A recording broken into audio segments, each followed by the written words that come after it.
Hello students this is the part 2 of video concentration terms in solutions. ठीक है, जो हमने फर्स्ट वीडियो बनाया था with respect to concentration terms, उसी का ही सेकंड पार्ट है। In our first video we have already study about mass percentage, molarity and molality, mole fraction, normality and parts per million will cover in this video. Okay, so I will take them one by one. So first I start from mole fraction, and this is fourth concentration term, mole fraction.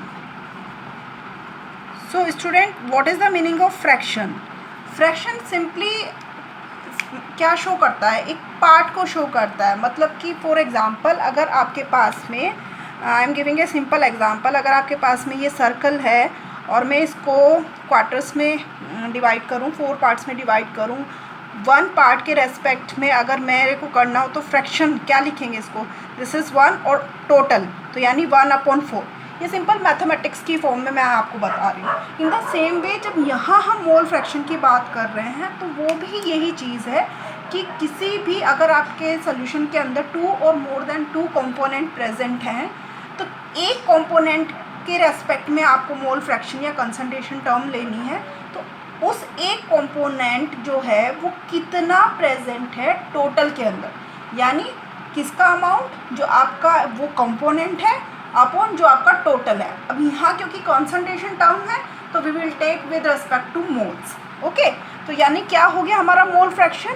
Mole fraction simply it is the number of moles of the component जिसको आपको find out करना है, divided by the total number of moles of all component.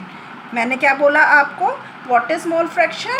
It is equal to the number of moles of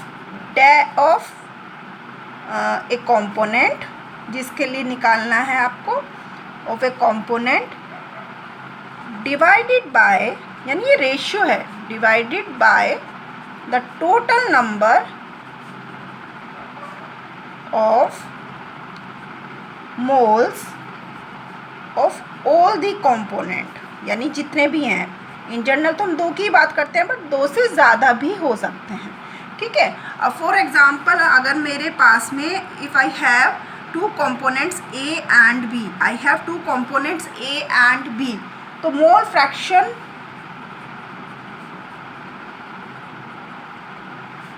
of component A, this is component, ठीक है, component A in the solution, तो these are represented by X, तो यहाँ XA ये क्या हो जाएगा? Number of moles of A। ठीक है, total number of moles, total number of moles का मतलब क्या हो जाएगा? Na के हैं उसके अंदर, और अगर दूसरा है Nb, ठीक है, तो इसके अगर यहाँ C कंपोनेंट भी होता तो Na plus Nb plus Nc हो जाता। In the same way mole fraction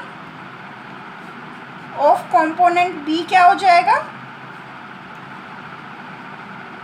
ये किसके रेस्पेक्ट में हो जाएगा? बिल्कुल in the same way Xb क्या हो जाएगा आपका? Nb upon Na plus Nb। ठीक है, एक चीज़ और, अगर आप इसको और थोड़ा सा सिंप्लीफाई करेंगे, मतलब कैलकुलेशन के लिए, तो ये आपको पता है कि नंबर ऑफ मोल्स क्या होता है? Mass upon molar mass. तो इसको हम और क्या लिख सकते हैं?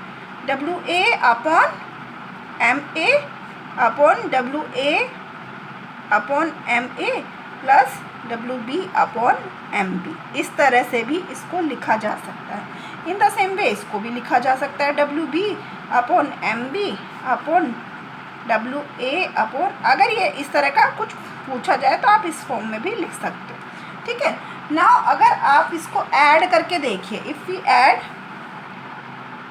XA plus XB, what will we get? NA upon NA plus NB। इससे कर लेते हैं, आसान पड़ेगा। ठीक है,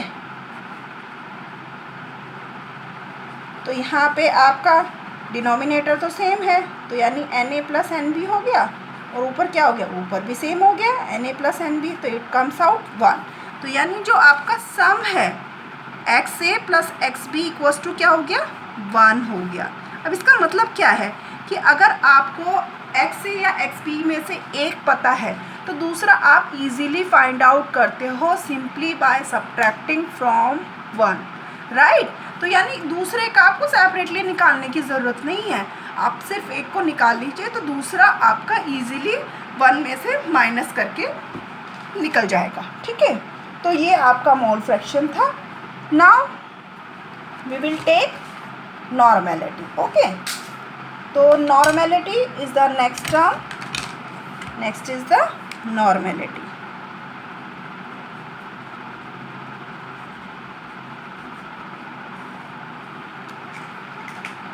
this is the next term normality. अब व्हाट इज नॉर्मेलिटी? देखो जो हमारा मोलैरिटी था, मोलैरिटी क्या था? मोलैरिटी ऑफ ए सॉल्यूशन क्या था आपका? Number of moles of the solute present in 1 litre of solution, यही हमने बोला था मोलैरिटी। नॉर्मेलिटी क्या है? मिलती जुलती है, देखो थोड़ा सा डिफरेंस है।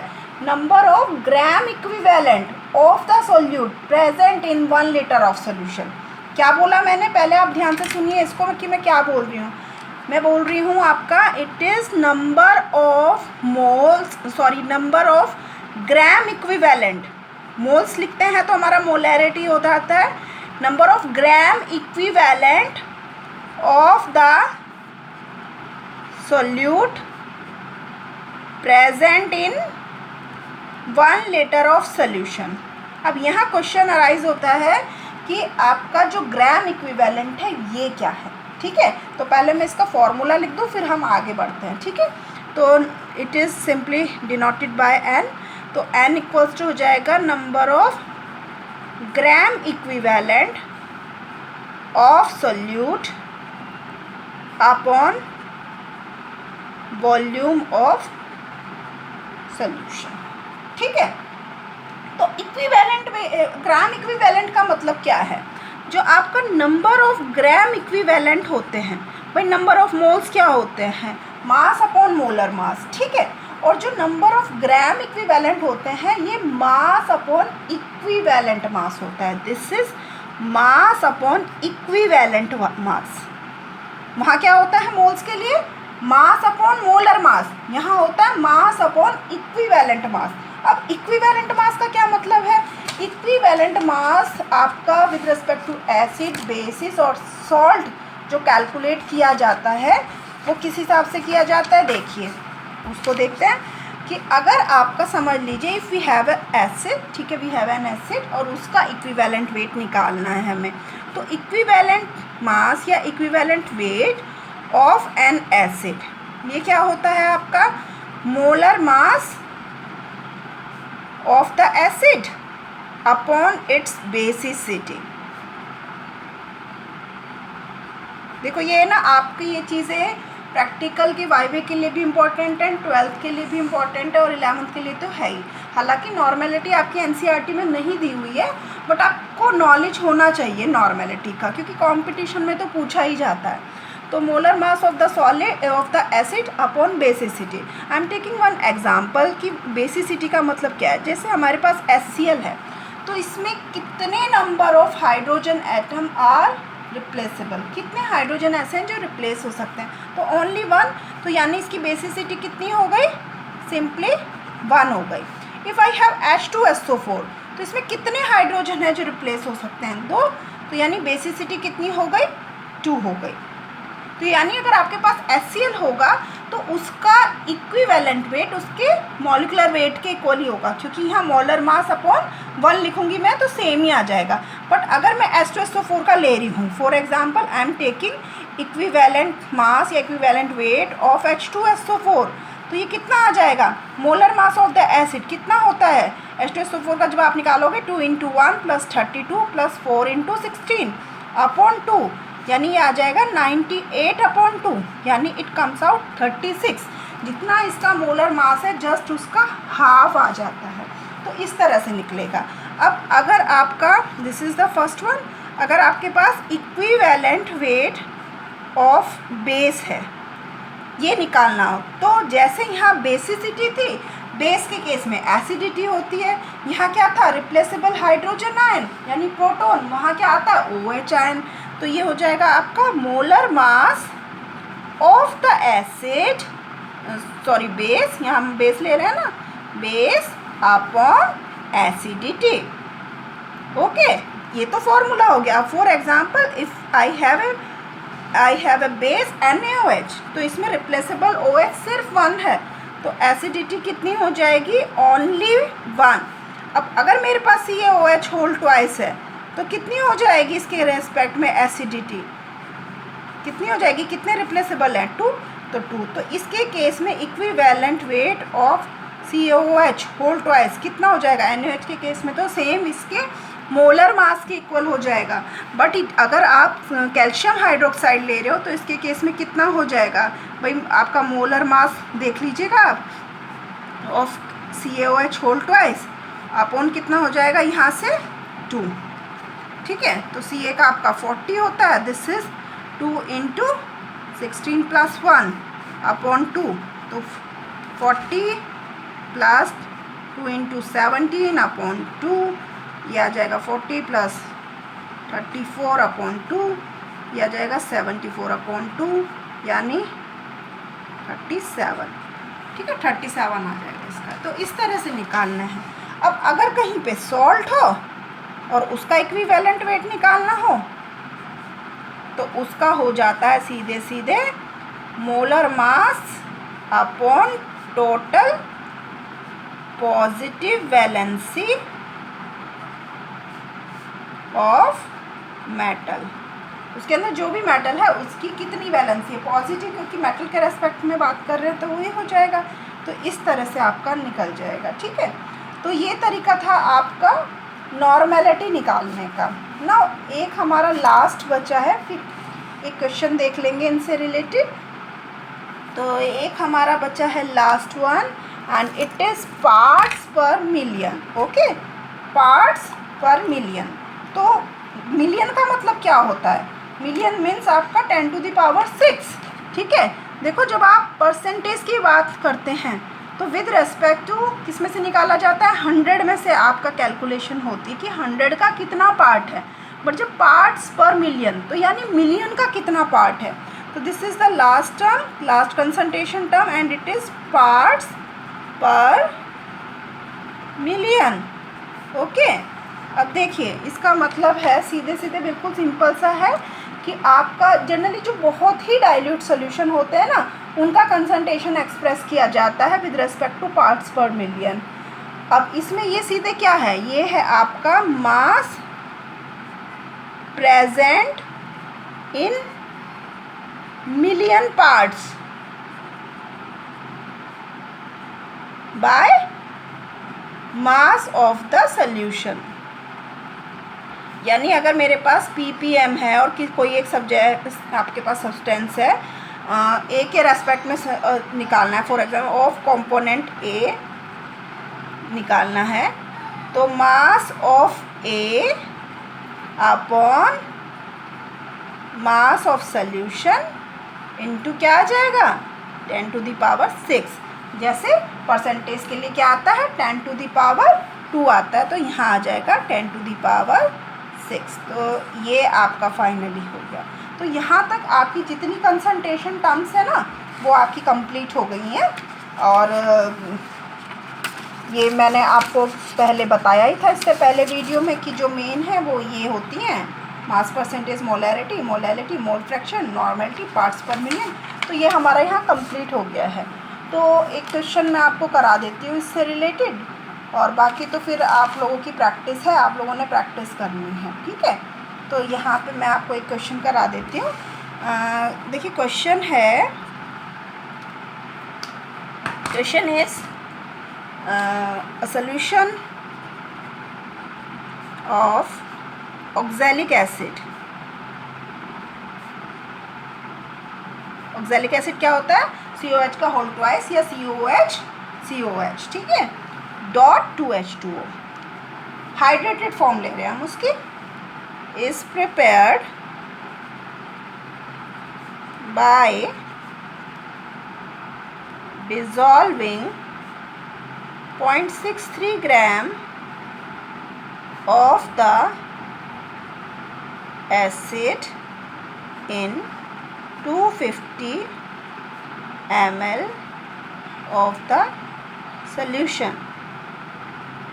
Calculate molarity and normality of the solution. ठीक है, मोलारिटी तो लास्ट टाइम बताई थी आपको और नॉर्मेलिटी इस बार है। तो हम ना एक बार एक क्वेश्चन ये हमने ऐसा ले लिया जिसमें हम दोनों चीज़ ले लेंगे। ठीक है, तो सबसे पहली चीज़ मोलर मास निकाल लेते हैं। Molar mass of oxalic acid, इसका फॉर्मूला क्या है, ये फॉर्मूला है। तो ये कितना हो जाएगा, यहाँ से आपका 2 इंटू क्या हो जाएगा आपका 2 इंटू कार्बन की हमारा ये है ना, चाहे तो आप इसको 2 बार लिख लीजिए, चाहे 2 से मल्टीप्लाई कर दीजिए। तो 12 प्लस 16 ऑक्सीजन का, प्लस एक और 16 प्लस 1 और प्लस 2 इंटू वाटर का होता है 18 सीधे सीधे। तो ये हो जाएगा 2 इंटू कितना हो गया भाई 6 6 12 13 14 15। ठीक है, और ये हो गया 1 2 3 एंड 4 36। तो ये आ गया 90 प्लस 36, डैट मीन्स 126 इसका मोलर मास आ गया है ग्राम पर मोल में। ठीक है, अब आपसे देखो क्या है, क्वेश्चन पढ़ लेते हैं एक बार। क्या है क्वेश्चन है, a solution of oxalic acid is prepared by dissolving. ठीक है, यानी ये हमें क्या दिया हुआ है, वेट दिया हुआ है 0.63 gram of the acid in 250 ml, volume of solution ये कितना है 250 ml है। कैलकुलेट मोलैरिटी एंड नॉर्मेलिटी, ये निकालना है। तो भाई मोलैरिटी का फॉर्मूला लगा दीजिए आप। मोलैरिटी क्या होता है, number of moles of solute upon volume of solution. तो 0.63, ठीक है, weight upon molecular weight upon 126 upon 250 volume upon, भाई ml में है तो we have to convert into 1000 because ये इन लीटर में, लीटर की बात कर रहे हैं। ठीक है, तो यहाँ कितना हो जाएगा, ये हो गया आपका 63 126, मैंने डेसिमल हटा दिया यहाँ से तो 100 आ गया नीचे, ये 250 और ये 1000 गया ऊपर। तो यहाँ से 63 2 जा, ये 2 0 कैंसिल हो गए, 10 अपॉन 500 हो गया। ठीक है, अब यहाँ से सीधे सीधे देख लीजिए, यहाँ से आपका ये कितना हो गया 0.002, सॉरी 0.10 आएगा ना, 0.02 यानी 2 इंटू 10⁻⁻2 m। ठीक है, दिस इज द आंसर। अब अगर आपको इसी क्वेश्चन में नॉर्मेलिटी निकालनी है तो क्या हो जाएगा भैया, number of gram equivalent of solute upon volume of solution in litre. तो ग्राम इक्विवेलेंट कितना हो जाएगा, पहले ग्राम इक्विवेलेंट निकाल लीजिए। तो यहाँ से आप equivalent weight of oxalic acid कितना हो जाएगा, रिप्लेसेबल हाइड्रोजन देख लीजिए कितने हैं, 2 हैं। तो यानी आपका क्या हो जाएगा, जो इसका मोलर मास है अपॉन बेसिसिटी, यानी ये हो गया 126 अपॉन 2, इट कम्स आउट 63। ठीक है, 63 आ गया है। अब सीधे सीधे आपने क्वेश्चन को आगे करना है। तो यानी ये क्या हो गया भाई, हमारा फॉर्मूला है था n equals to number of gram equivalent. तो gram equivalent means mass upon equivalent weight, जो हमारा 63 ही आया है, अपॉन 250 अपॉन 1000 वॉल्यूम। ठीक है, तो 0.63 अपॉन 63 250 इंटू 1000 ये हो जाएगा। तो यहाँ से आपके 0 आ गई, ये 1 टाइम हो गया, 0 कैंसिल हो गई और ये 0 कट गई। तो यहाँ से 1/25, तो ये मतलब हो गया भाई 0.04 हो जाएगा, 0.04 n। This is the answer. तो इस तरह से ये आपके, मैंने एक न्यूमेरिकल आपको बता दिया, इस तरह के न्यूमेरिकल आपसे पूछे जा सकते हैं, ठीक है। तो इनकी जस्ट आपको प्रैक्टिस करनी है बेटा, और बस देखना है कि प्रैक्टिस ही है बस आपकी कि कितनी आपने प्रैक्टिस करनी है, उसी हिसाब से है। तो यहाँ तक हमारा कंप्लीट हो गया है ये। I think this is enough for today. तो ठीक है स्टूडेंट, थैंक यू।